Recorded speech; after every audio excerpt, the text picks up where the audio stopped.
Certes, je suis étonné de la personne qui lit le Coran sans comprendre ses sens. Comment prend-il du plaisir à sa lecture?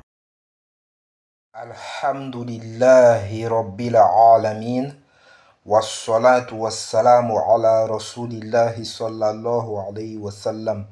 Assalamu alaikum wa rahmatullahi wa barakatuh. Bienvenue dans ce cours de grammaire coranique. Si vous aimez le contenu de cette chaîne, n'hésitez pas à vous abonner et à appuyer sur la cloche de notification pour être sûr de recevoir toutes les nouvelles vidéos que je publierai. Si vous voulez aller plus loin, il y a une playlist dans la barre de description, grammaire coranique pas à pas. Cliquez sur cette playlist et vous verrez toutes les vidéos de grammaire que j'ai publiées sur cette chaîne.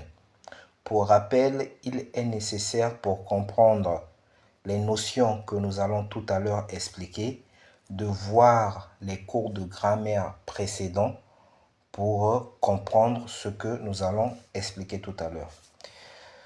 Donc, qu'Allah nous donne la compréhension. Aujourd'hui, nous allons voir Al-Jumla ou Al-Kalam. Nous allons voir la phrase et la parole. La phrase ou la parole, la phrase et la parole sont la même chose. C'est la même chose en langue arabe. Ça a le même sens. La phrase ou la parole est une combinaison de deux mots ou plus et qui a un sens complet. Je répète, la phrase ou la parole est une combinaison de deux mots ou plus. Par exemple, comme nous voyons ici, Allah Ghafour. Allah Ghafour. Donc, il y a deux mots qui se suivent ici. Ça, c'est la première condition pour être appelé phrase ou parole, jumlatun ou kalam. Et la deuxième condition de deux mots ou plus et qui a un sens complet. La deuxième condition, c'est que ces deux mots mis ensemble doivent former une combinaison qui a un sens complet. C'est-à-dire, c'est ce qui est expliqué ici, c'est-à-dire que de cette combinaison de mots, on comprend une information, comme dans la phrase Allahu Ghafour, il y a une information que Allah est grand pardonneur, ou une question comme Ma hadha, qu'est-ce que ceci? Ici on comprend une question, ou un ordre comme Idhab anta, vas-y toi, ou une demande comme Rabbi rzuqni, ô Allah, accorde-moi la subsistance. Donc, en d'autres termes, nous pouvons définir la phrase ou la parole de cette manière. La phrase ou la parole est une combinaison de deux mots ou plus et de ces deux mots, de la combinaison de ces deux mots, nous comprenons une information ou une question ou un ordre ou une demande. Donc, la phrase a deux conditions pour être une combinaison de mots à deux conditions pour être appelée phrase. C'est-à-dire que ça soit une combinaison de deux mots ou plus, tel que nous voyons ici, Allah Ghafour, Ma hadha, idhab anta, il y a deux mots, Rabbi rzuqni, il y a deux mots. Je n'ai donné des exemples que là où il y a deux mots, mais ça peut être plus de deux mots. Et la deuxième condition, c'est que de ces deux mots-là, de la combinaison de ces deux mots-là, qu'on comprenne soit une information, soit une question, soit un ordre, soit une demande. Donc, voici la définition de Al-Jumla et Al-Kalam. Aqsamul Jumla, les types de mots. En arabe, nous avons les types de phrases plutôt. En arabe, nous avons deux types de phrases qui sont Al-Jumlatul Ismiya, la phrase nominale, et Al-Jumlatul Fi'liya, la phrase verbale. Nous avons que deux types de phrases, la phrase nominale et la phrase verbale. La phrase nominale est une phrase qui commence par un ism, c'est-à-dire un nom. Tandis que la phrase verbale est une phrase qui commence par un fi'l, c'est-à-dire un verbe. Nous avons déjà étudié les asma, les noms. Et nous avons étudié quelques signes qui permettent de reconnaître qu'un mot est un nom. Par exemple, le tanwin, le alif lam ta'rif, le alif lam de la définition. Par exemple, le mot baitun, c'est un nom. Al-baitu, c'est un nom. Donc, quand nous voyons qu'une phrase commence par un nom, commence par un isme, ne réfléchissons plus beaucoup. Cette phrase, c'est une phrase nominale. Maintenant, nous allons parler un peu plus en profondeur de la phrase nominale. Al-jumlatul ismiya. La phrase nominale. Nous avons déjà étudié 4 signes qui permettent de reconnaître qu'un mot est un isme. Donc, depuis que nous avons commencé nos cours de grammaire, nous avons étudié 4 signes qui permettent de reconnaître qu'un mot est un isme. Parce qu'il est très important de reconnaître le isme du fi'l, du harf. Il faut reconnaître les 3 types de mots qui existent. Voilà pourquoi nous parlons de signes qui permettent de reconnaître. Parce que si nous avons besoin de savoir à quel moment une phrase est une phrase nominale et une phrase verbale, et que nous avons dit que la phrase nominale commence par un nom, donc il est nécessaire de reconnaître un nom pour savoir devant quelle phrase nous nous trouvons, pour savoir de quelle phrase il s'agit. Donc, parmi les signes qui permettent de reconnaître qu'un mot est un isme, il y a le tanwin.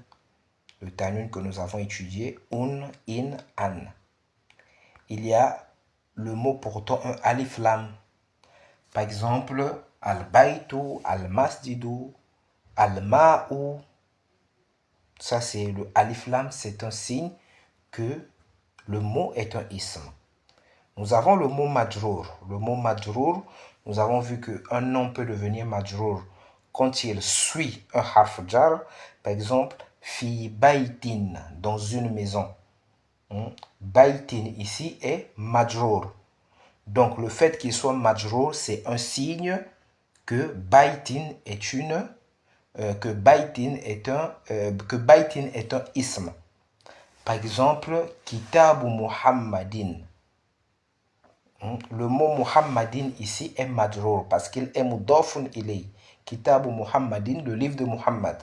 Muhammadin est majrour parce qu'il est mudafun ilay. Et le fait qu'il soit majrour, ça nous indique que le mot Muhammad est un ism. Et nous avons le 4e signe que nous avons étudié qui nous permet de reconnaître qu'un mot est un ism. Il y a al-munada. Le munada.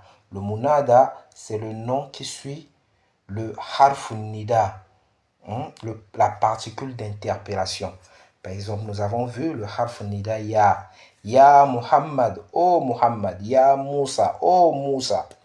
Le fait que Moussa et Muhammad, dans ces 2 exemples que je viens de citer, sont des munada, ça nous indique que ces mots-là, Moussa et Muhammad, sont des asma, ce sont des noms. Continuons. La phrase nominale est constituée de 2 éléments indispensables, qui sont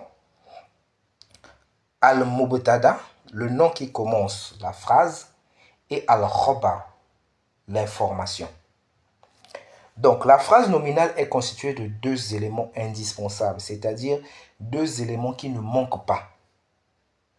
Donc, quand nous voyons une phrase nominale, sachons déjà qu'il y a 2 choses qui ne doivent pas manquer dans cette phrase. La première chose, c'est le mubtada. C'est quoi le mubtada? Le mubtada, c'est le nom qui commence la phrase nominale. Nous avons dit la phrase nominale commence forcément par un isme. Ce isme-là, ce nom qui commence la phrase nominale-là, c'est ça la première partie ou bien le premier élément de la phrase nominale et ça s'appelle al-mubtada. Et le second élément de la phrase nominale, c'est al-khobar. Al-khobar qui signifie l'information.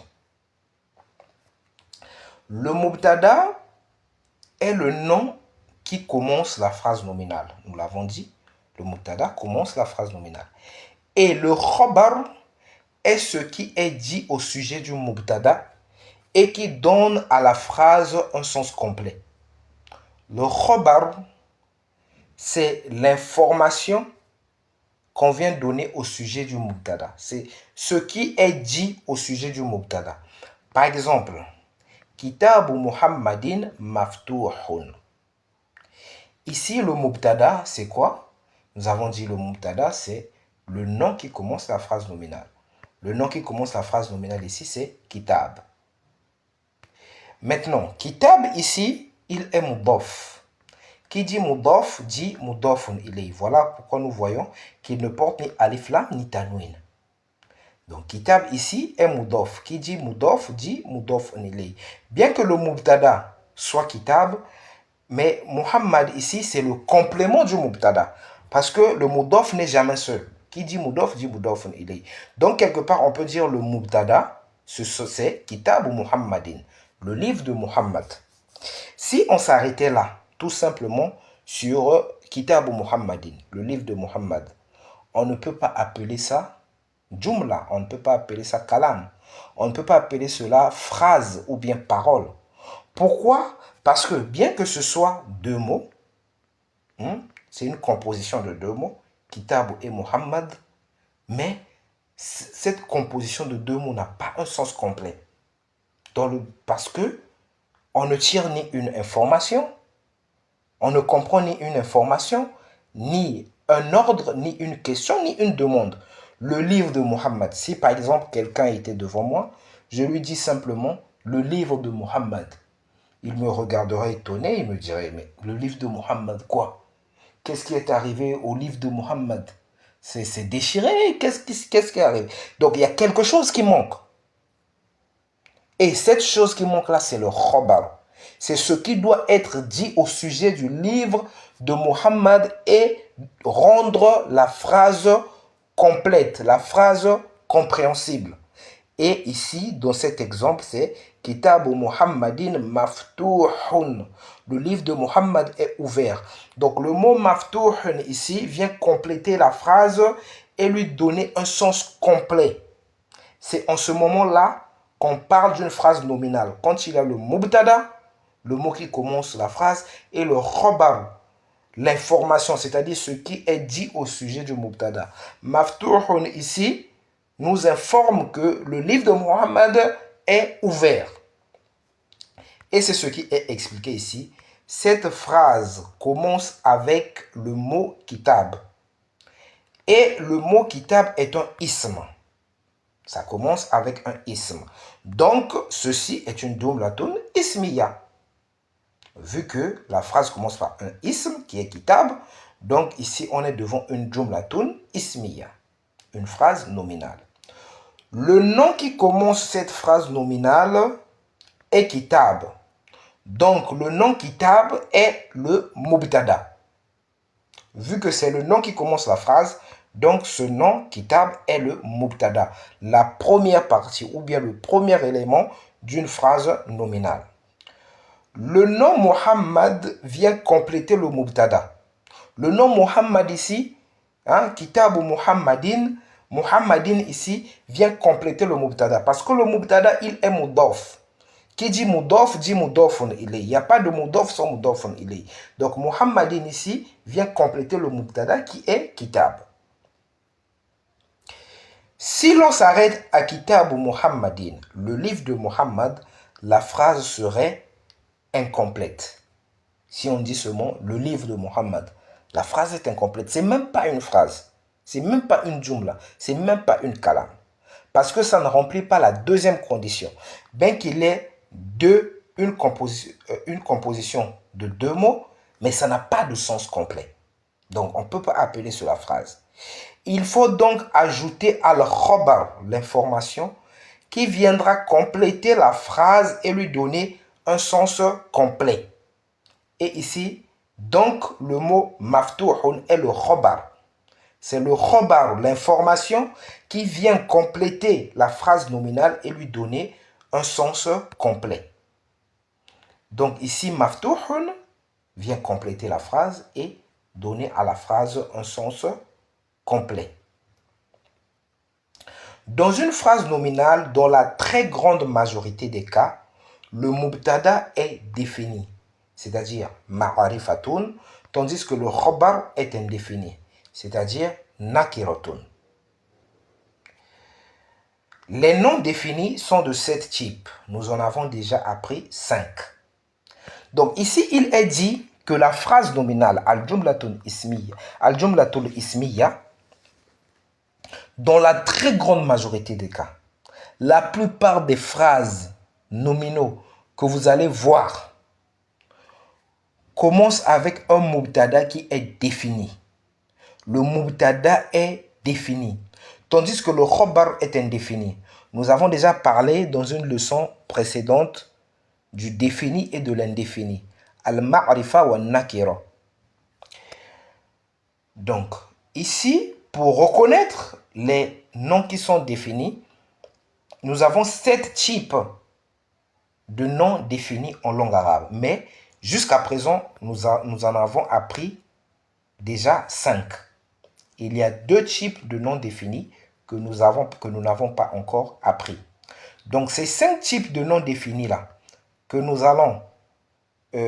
nous allons voir ici, dans la plupart des cas, une jumlatun ismiya commence avec un mot de cette catégorie-là.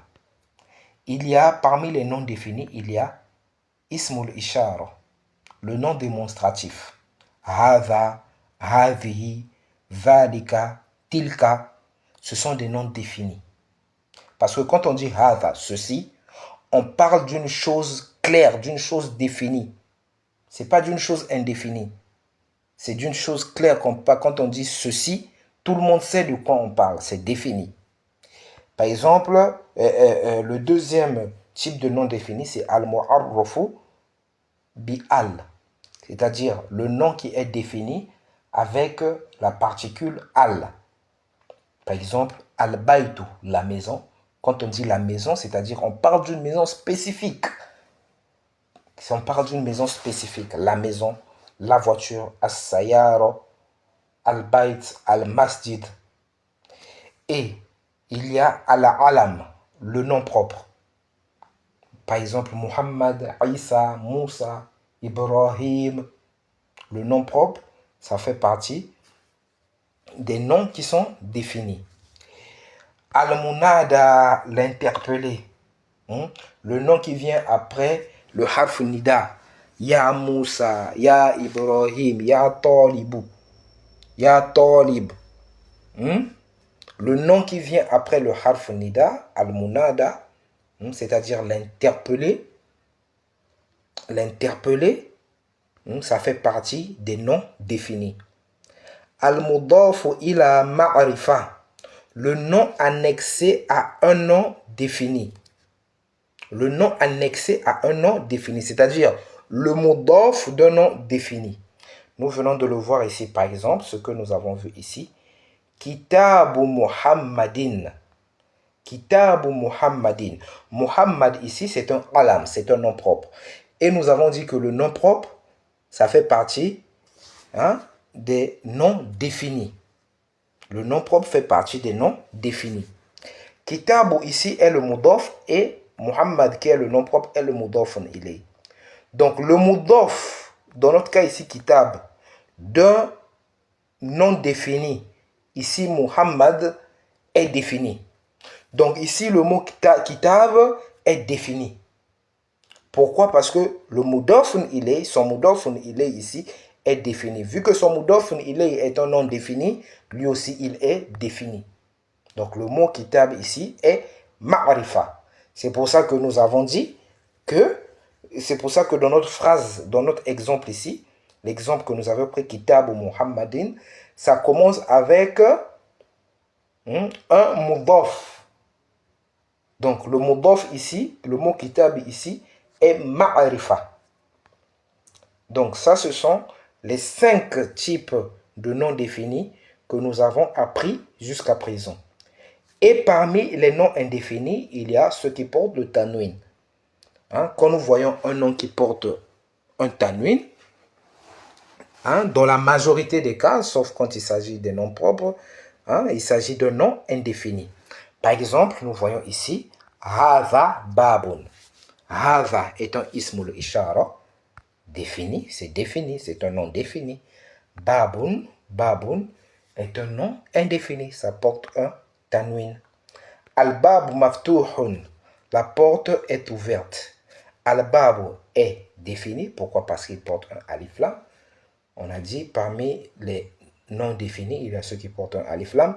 Maftuhun, ici, le khobar est indéfini, ça porte un tanwin. Zaidun maridun, le mubtada ici, Zaid, qui commence la phrase, est défini, il s'agit d'un nom propre. Alam, un nom propre. Maridun, le khobar ici, est indéfini.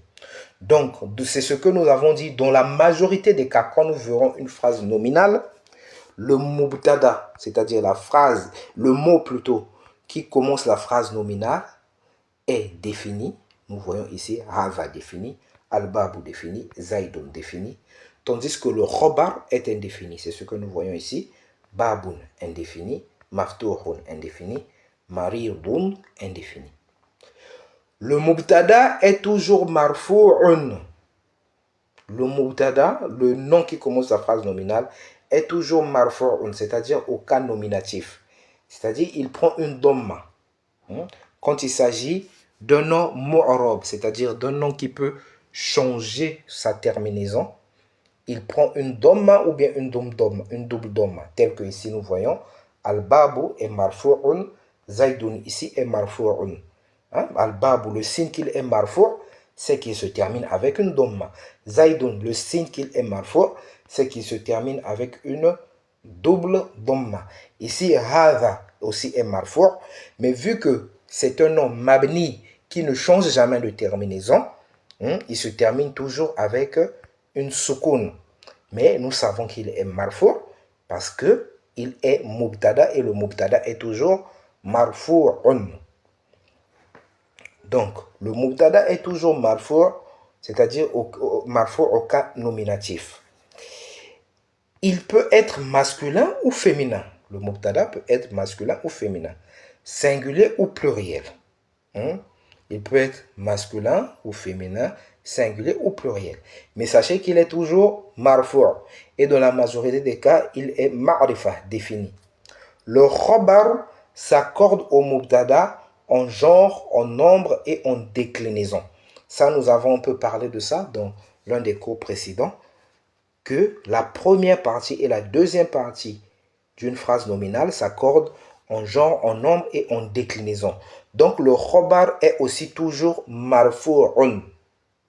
Donc, de la même manière que le mubtada est marfu', le khobar aussi est toujours marfu' parce qu'il s'accorde avec le mubtada en déclinaison.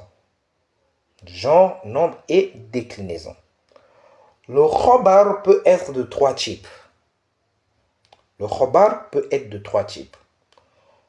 Khobarun mufrad, c'est-à-dire c'est un mot unique qui sert de khobar, qu'il soit singulier, duel ou pluriel. C'est-à-dire un mot qui est le khobar. Par exemple ici, nous avons Allah subhanahu wa ta'ala dit Allahu ghaniyun. Allahu ghaniyun. Allah se suffit à lui-même. Nous avons le mubtada ici, lafzul jalala, qui commence, le nom qui commence la phrase nominale. Et nous avons ici le khobar qui vient compléter pour former la phrase. Et le khobar ici, c'est un mot simplement. C'est ce qu'on appelle khobarun mufradun. C'est un mot. Allahu ghaniyun. Dans cette phrase, c'est ce qui est dit ici, dans cette phrase, le nom Allah, lafzul jalala, est le mubtada. Et le nom ghaniyun est le khobarun marfu'un. C'est le khobar. Il est marfu'un car le mubtada aussi est marfu'. Donc le khobar est marfu'. La deuxième forme de khobar, c'est khobarun jumlatun. C'est-à-dire, c'est une phrase nominale ou verbale qui sert de khobar. C'est-à-dire, dans ce cas-là, le khobar, c'est toute une phrase. Et est marfu'ul mahal ou fi mahalli rafa, au cas nominatif par rapport à sa position dans la phrase. Nous avons parlé de ça dans la leçon 4 au chapitre 6. Nous avons parlé de ça. Nous avons parlé de à quel moment on dit marfu'ul mahal ou fi mahal li rafa. C'est quand on ne peut pas voir une dhamma ou une double dhamma sur un mot qui est marfu' ou sur une phrase qui est en position qui est marfu'. Par exemple, ici nous voyons Ulaika jaza'uhum maghfirah. Donc ici, Ulaika, c'est un ismul ishara que nous n'avons pas encore étudié. Nous étudierons ce ismul ishara, inshallah. Donc Ulaika ici, c'est le mubtada, c'est un ism. Et il est ma'arifa. Comme nous avons étudié les asma ul ishara. Ulaika le mubtada. Et c'est quoi le khabar? Le khabar c'est jaza'uhum maghfirah. Ulaika qui signifie cela. Et le khabar c'est jaza'uhum maghfirah. Jaza'uhum maghfirah signifie leur récompense est une absolution. Donc même si on enlevait ulaika et qu'on gardait jaza'uhum maghfirah, jaza'uhum maghfirah c'est déjà une phrase. Leur récompense est une absolution. C'est déjà une phrase en elle-même. Rien que jaza'uhum maghfirah est constitué d'un mubtada et d'un khabar. Si on enlève ulaika et qu'on analyse juste jaza'uhum maghfirah, jaza'uhum, jaza'uhum ici, c'est le mubtada. Le mubtada c'est jaza'uhum, leur récompense. Et le khabar c'est maghfiratun, une absolution.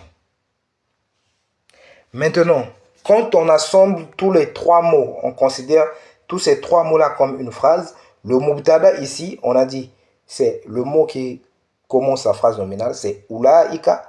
Et le khabar, c'est jaza'uhum maghfirah. Parce que jaza'uhum maghfirah, c'est cette phrase-là qui vient compléter le mubtada ulaika. C'est toute cette phrase-là qui vient compléter le mubtada ulaika. Si on disait par exemple, ulaika jaza'uhum, ce qui signifie cela leur récompense. La phrase était complète. Cela leur récompense, ça veut dire quoi? C'est pas complète. Mais quand on dit jaza'uhum maghfirah, cela leur récompense est une absolution. Là, la phrase est complète. Donc, qu'est-ce qui vient compléter la phrase? Qu'est-ce qui vient compléter ulaika? C'est jaza'uhum maghfirah. Donc, jaza'uhum maghfirah ici, c'est ça le khabar. Parce qu'on a dit, le khabar, c'est ce qui vient compléter le mubtada et qui forme une phrase complète. Parce qu'on peut s'embrayer, on va se dire, ulaika mubtada, jaza'uhum khabar. Non. Parce que si tu t'arrêtes à ulaika et jaza'uhum, ça ne forme pas une phrase complète. Donc c'est au moment que la phrase devient complète qu'on parle d'une phrase. Donc, ulaika mubtada, jaza'uhum maghfirah, khabar. C'est ce qui est dit ici dans cette phrase. Le nom ulaika, cela est le mubtada. Et la phrase nominale jaza'uhum maghfirah, leur récompense est une absolution, est khabarun fi mahalli rafa'. C'est le khabar en position de rafa'. C'est le khabar en position de rafa'. On ne peut pas dire marfu'un parce que ce n'est pas un mot qui se termine avec une doma ou une double doma. Ce n'est pas un simple mot. C'est toute une phrase. Donc, il est marfu' par rapport à sa position. Mais sa terminaison, sa terminaison n'indique pas qu'il est marfu'. Déjà, toute une phrase n'a pas une même terminaison. Donc, du coup, il est marfu' par rapport à sa position. Un autre exemple, Allah subhanahu wa ta'ala dit Allahu yabsutu rizqa. Dieu dispense largement ses dons. Ici, lafdul jalala mubtada, yabsutu rizqa. Khobar, yabsutu rizqa qui dit dispense largement ses dons.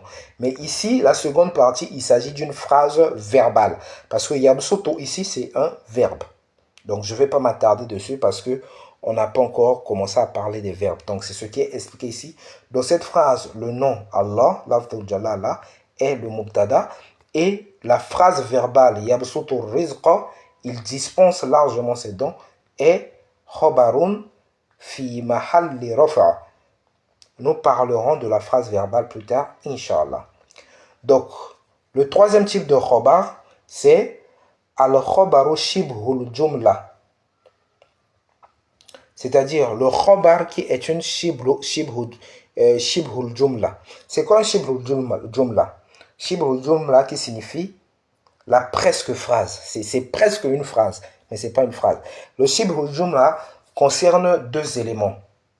Ce qu'on appelle Shibhul Jumla. Ça concerne deux éléments. Il concerne le harf jar et le nom majrour. Par exemple, fi baitin ou bien fil baiti.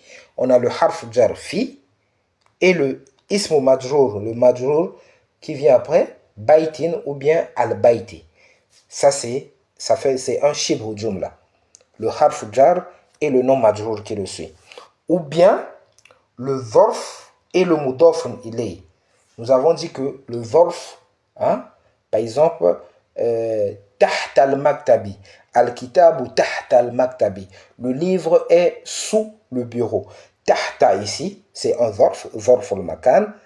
Et al-maktabi ici, al-maktabi, c'est le mudafun ilay. Donc, le zorf et son mudafun ilay là, c'est considéré comme shibhul jumla. Donc, shibhul jumla, ça considère ça englobe deux éléments. Le harf jar et le ismul majrour, par exemple, fi et baitin dans une maison. Et le deuxième élément qui fait partie de shibhul jumla, c'est le zorf et son mudafun ilay. C'est-à-dire, par exemple, tahta al-kitab, sous le livre. Tahta ici, c'est le zorf. Et al-kitabi, c'est son mudafun ilay. Et quand le harf jar et son majrour ou le zorf et son mudafun ilay est le khobar d'une phrase, le khobar devient khobaru al-khobaru shibhul jumla et est marfu'ul mahal ou fi mahalli rafa au cas nominatif par rapport à sa position dans la phrase. Exemple, nous avons ici par exemple Muhammadun fil fasl. Muhammad est dans la classe. Muhammadun mubtada fil fasli khobar. Le khobar ici c'est shibhul jumla. Shibhul jumla, nous avons dit le harf jar et le majrour qui le suit. Par exemple, al-qalamu tahta al-maktabi. Al-qalam mubtada, tahta al-maktabi khobar. Et tahta al-maktabi, c'est un shibhu jumla. Le zorf et le mudafun ilay qui le suit. Donc, quand on entend le terme shibhu jumla, nous devons savoir qu'il s'agit du harf jar et du ismul majrour qui le suit, ou bien du zorf et le mudafun ilay qui le suit. Par exemple, Allah subhanahu wa ta'ala dit Alhamdulillahi. Alhamdu mubtada, lillahi shibhul jumla, khobaru, al-khobaru shibhul jumla. C'est un khobar qui est un shibhul jumla. Mubtada, alhamdu mubtada, lillahi khobarun shibhul jumla. Donc, dans cette phrase, le nom Allah, lafdhu jalala, est le mubtada et le harf jar et son majrour, lillahi, est le khobarun fi mahalli rafa. Par exemple, Allah subhanahu wa ta'ala dit encore A ilahun ma'allah, a ilahun ma'allah. Y a-t-il une divinité avec Allah? Ilahun ici, mubtada. Ilahun ici, mubtada. On ne considère pas le harf jar, le harf qui est là, le hamzatul istifham, parce que le premier Allah, c'est le hamzatul istifham, qui sert à poser une question. A ilahun, est-ce qu'il y a un Dieu, ma'allah, avec Allah? Donc, vu que c'est une particule, un harf, donc on ne le considère pas. Donc ici, on considère que la phrase commence avec ilahun. Donc c'est une phrase nominale. A ilahun, ma'allah, ilahun mubtada qui commence la phrase. Ma'allah, c'est shibhul jumla. Ici, le shibhul jumla ici, c'est quoi? Dharf et mudafun ilay. Dharf ma'a, qui est un dharf, et mudafun ilay, lafzul jalala. Donc dans cette phrase, le nom ilahun est le mubtada et le dharf et son mudafun ilay, ma'allah est le khabarun fi mahalli rafa. Donc j'espère que vous avez compris. Nous avons quand même pas mal parlé de la phrase nominale. Nous voici arrivés à la fin de notre cours. Si vous avez aimé, n'hésitez pas à liker, à partager, à écrire en commentaire, à vous abonner afin de soutenir la chaîne. Qu'Allah subhanahu wa ta'ala nous assiste, qu'Allah subhanahu wa ta'ala vous bénisse. Subhanakallahumma wa bihamdik. Ashhadu an la ilaha illa ant. Astaghfiruka wa atubu ilayk.